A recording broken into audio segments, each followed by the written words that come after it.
তো দাগির টিজার চলে এসেছে, আমরা এখন দাগির টিজারের রিয়াকশন দিব। তো চলুন শুরু করা যাক।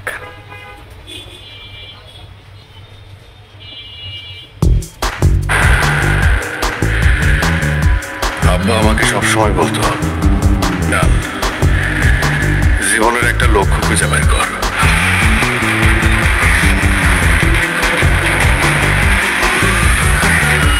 এখন বুঝতে পারতেছি জীবনের লক্ষ্য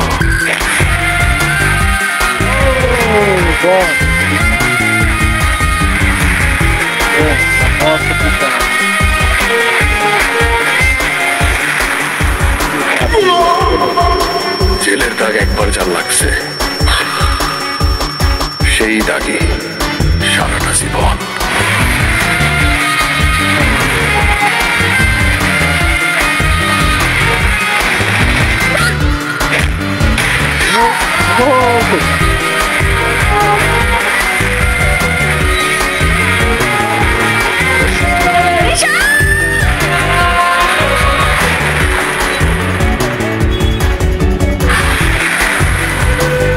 ঈদুল ফিতর 2025 আবার দেখি। হ্যাঁ, আমরা ভিডিওটা আবার দেখি।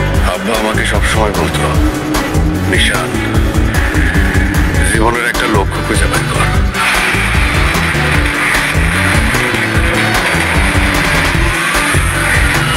এখন বুঝতে পারতেছি জীবনের লক্ষ্য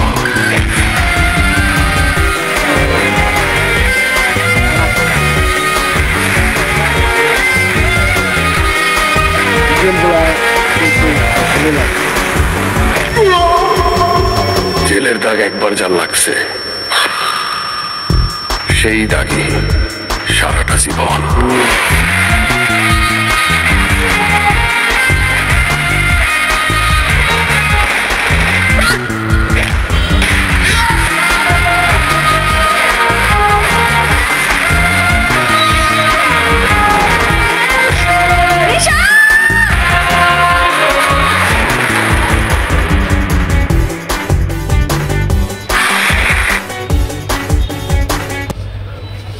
যতটুকু বুঝলাম, এই সিনেমাটাও কিন্তু গল্পের উপর নির্ভর করে চলতে যাচ্ছে।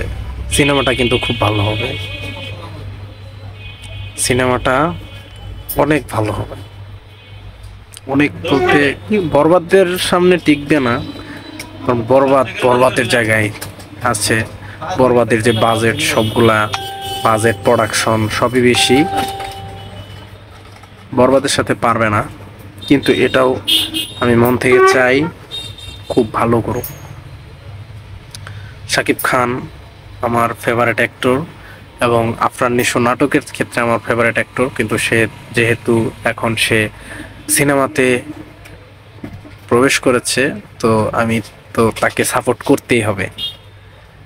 এই ছিল আমাদের রিয়াকশন ভিডিও। কেমন লাগলো জানাবেন। ভিডিওটি ভালো লাগলে অবশ্যই লাইক করবেন, কমেন্ট করবেন এবং শেয়ার করে দিবেন। ধন্যবাদ।